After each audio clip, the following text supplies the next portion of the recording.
2, coming down to 3, and going down to 4, back to 0.1. That's our tear side. Simple. Now we have an ice machine operating as semi-ideal. This is a semi-ideal.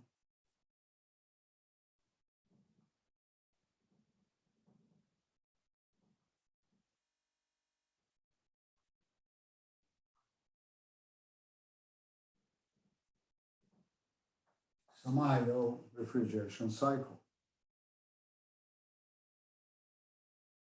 And the refrigerant in this case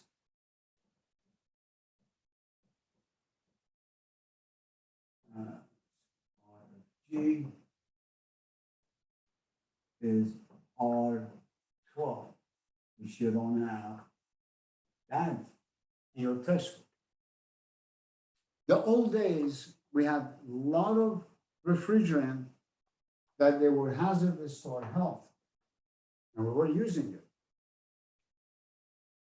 But since mid-1990, now the government passed a law that gathered up all those basically refrigerant.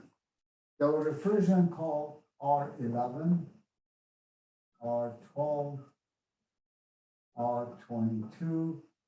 They no longer exist. This particular one was called Freon. Now, I remember I had an old car when I was a student, like you guys. I had a car that it was like a boat. I bought it for $200. So I was a student.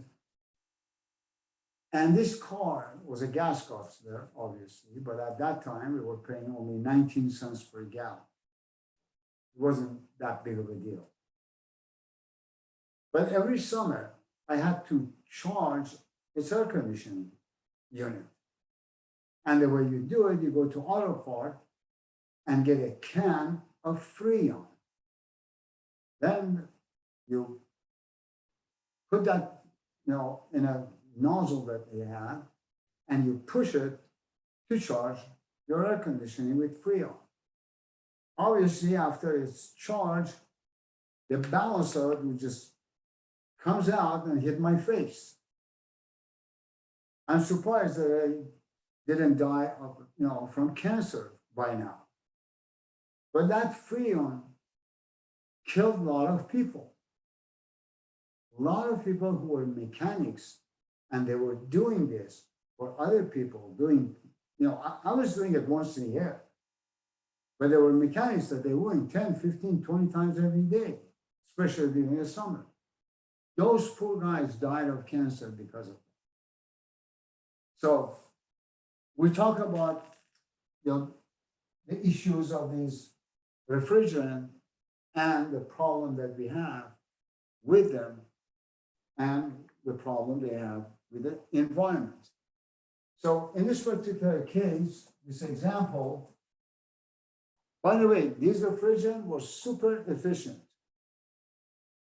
but you lose some in order to win some. We got rid of super efficient refrigerant. Now we have 134A, is not as efficient as others, but we're going to live a little bit longer. I think we don't mind doing that, all of us. So you don't have a table for it. You can find any of this information, but trust me, I've gone through it so many times.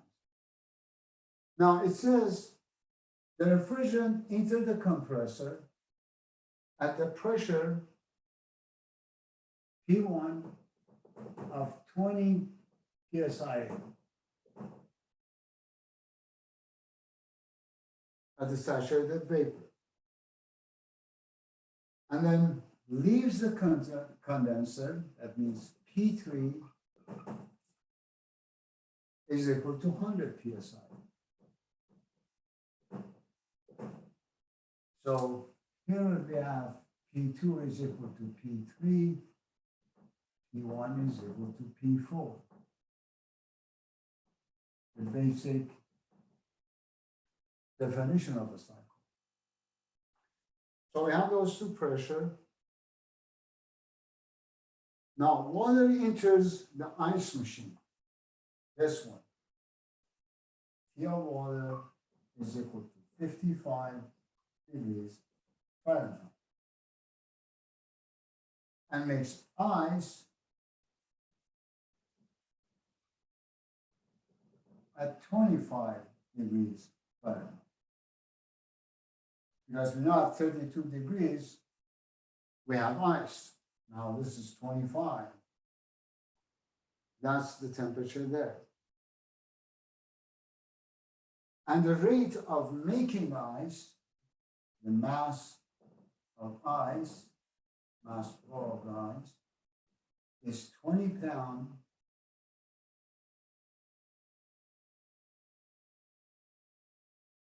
per hour. So that's how much ice this ice machine is making.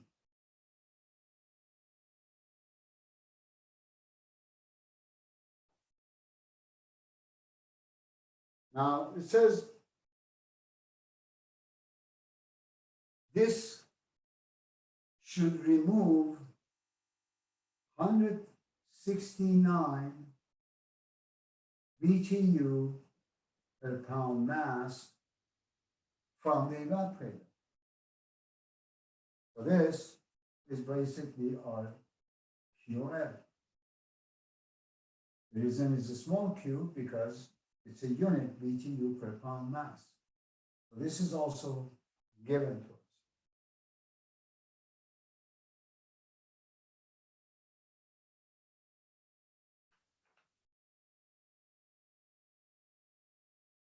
Okay. Now I want to find out what is the work of the compressor we need to put in there. So we need to find the work of a compressor. So in order to do that, we go to state one. At a state one, I have P1 equal to 20 PSIA and X1 is equal to 1. So I go to regular table and I try to find H1, in this case, is H of G because it's on the saturated vapor line. And, whoops, S1, which is S of G. Now, the value of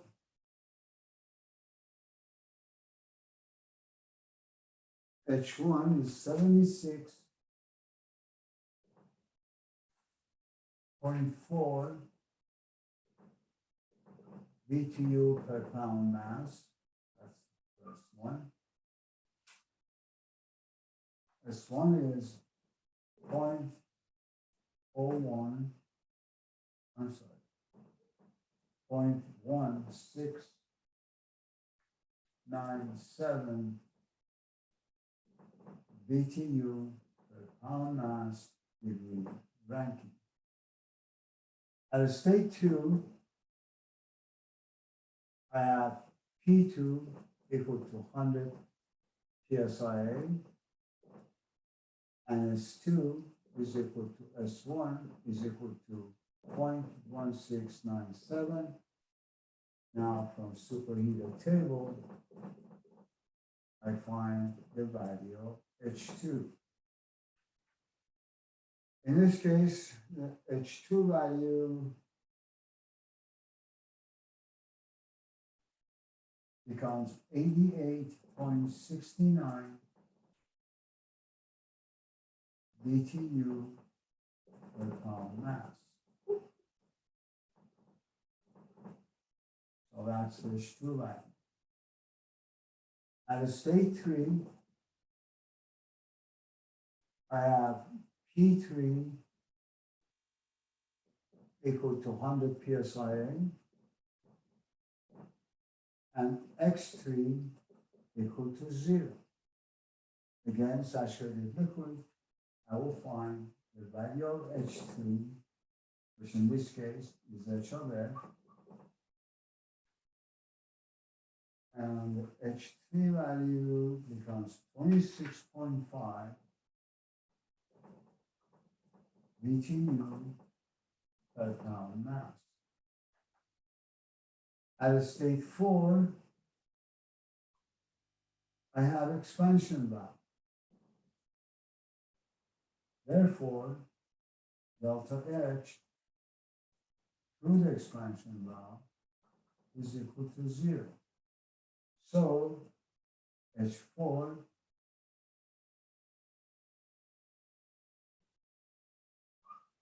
approximately equal to H3 and is equal to 26.5 BTU per pound mass. So that's my H4, and H3, H2, and H1. I got everything that I wanted. Now, I can find the QL.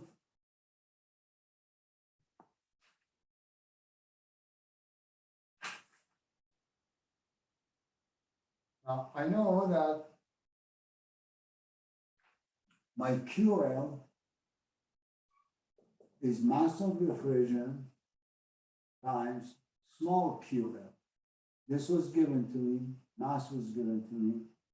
If I just multiply that, very simply I can find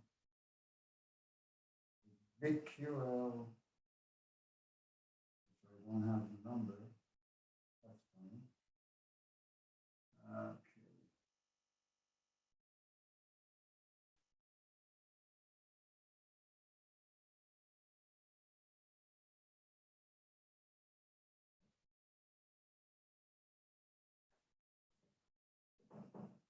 BTU per pound mass, that's my QL.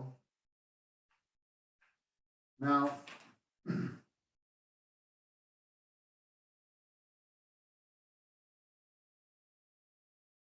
oh, wait a minute.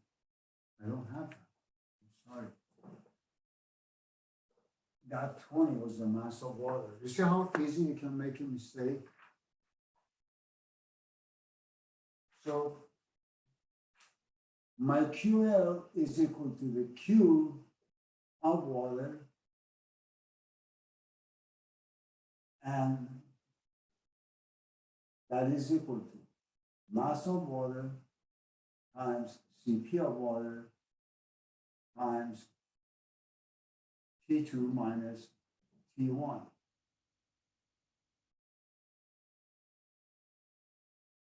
Or T1 minus T2, doesn't matter. We always use the larger number, 55 degrees, and this is 25 degrees Fahrenheit. And find the CP of water from the table.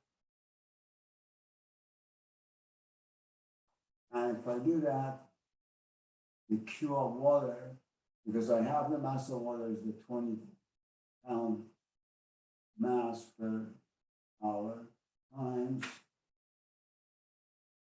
I didn't put the CP of water there. Times CP times the delta T, this will give me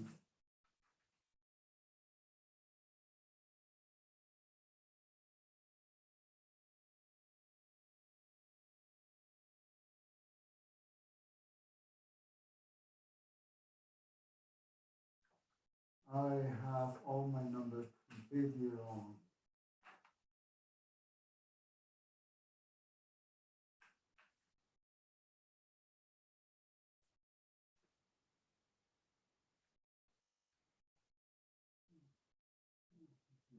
Yes, this is because 4986 BTU per pound mass.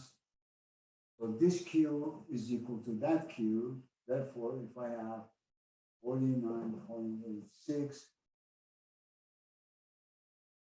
this has to be equal to the mass of the refrigerant times H1 minus H4. then here I find the mass of refrigerant to be 50.84 per pound mass per hour. That's the mass of refrigerant. So I put the QL and the Q of the ice equal to each other in order to find the mass of refrigerant. Now that I have the mass of refrigerant, I can find the work of a compressor. The work of a compressor, obviously, is mass of refrigerant times H2 minus H1. I have these two values. I just calculated that. If you do this, the work of a refrigerant would be, the compressor is 624.8 BTU per hour. And if you convert this to the horsepower, this roughly becomes 0.25 horsepower. So the ice machine that you see at the top of a drinking fountain, generally they have a quarter horsepower motor to run the compressor in order to make ice. That's what it is. And you hear the noise, basically, when you go in there and you're trying to get your ice, you can hear the noise of the motor running. And that's the whole concept. That's basically, this is what you do. At the end, the QL here has to be equal to Q of the water that it's been connected to it. This is where the water is connected and ice coming out. The Q of water has to be equal to Q of L in order for this one to work. That basically is another example for an ice machine. And that's the purpose of doing all of this work, because we want to, once we get the cooling, once we get the QL, we want to do something with it. In this case, we made ice. We're going to talk about your refrigeration system. We're going to talk about huge freezer that the supermarkets use. Or if you go to downtown LA, there are so many facilities that they have nothing but a very large, like a 200,000 square feet of facilities in a fish market in downtown LA. They have frozen fish, frozen lobsters, frozen shrimp, and so on and so forth. And we're going to talk about how do they do that in a very large scale. So we're going to do a lot of things. I'm going to talk about some of the things that is very important, and that is what kind of refrigerant we are capable of using it without hurting ourselves. Now we have only a few minutes left. Professor? Just on Monday, we have homework, right? Homework number 2, Friday home. So it's either Monday or Wednesday. So we're going to do the homework number 10 next week. We're going to continue on chapter 11. And hopefully we can finish chapter 11 and give you a homework assignment. And the next chapter we're going to cover is chapter 14 after we finish 11. If we still have time, then we go back to chapter 12. So we'll see. We play it by ears. This pandemic and having this kind of a situation is just a huge burden on everyone. You guys, us, the department, and everyone. Well, it's has been a routine that every day, we have 7, 8 people missing. And this is gonna stop because next week, I'm gonna start calling the roll. And I'm gonna write down all the names of the people that are missing and they're gonna pay the price for it. I mean, they're gonna pay the price because they're not coming to the class and then they'll be shocked and surprised when they're taking the test. I'll see. It's gonna be their problem, not mine. 'Cause I'm tired of just repeating myself constantly and talking about it and talking about the importance of this course. Why every day I have 7, 8, 9 people missing and they don't even bother to show up. However, they complain, oh, I don't know, I really did bad. I got a lowest score and I promise I'm gonna do much better on my second test. Good luck to them. You can't do better on your second test if you miss all the class. Anyway, I don't want to bore you with that. Thanks again for you guys showing up. If you have any questions, let me know. If you want to stick around for office hours, that's fine. Otherwise, I'll see you guys Wednesday. I should. Professor, I have a question. All right, you guys take care. Thank you. Professor, Yes. I have a question for your units for the QL or QW at the top, the 49.86. What are the units say? Up top left, right there where your hand is. Oh, this is also BTU. Units for both sides, because this is a mass in a pound mass. CP unit is pound mass per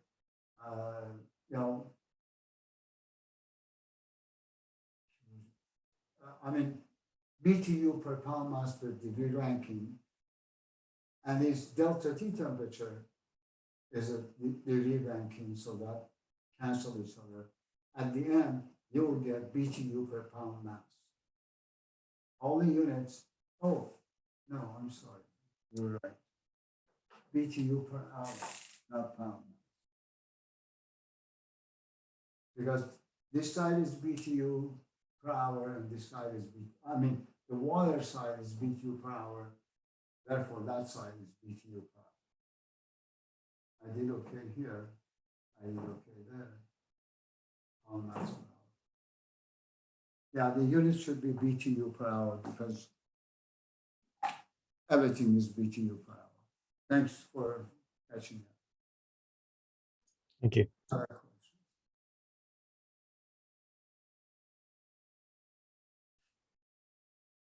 And Professor, sorry, for the is it T1 minus T4 for the mass of water? Yeah. No, I call it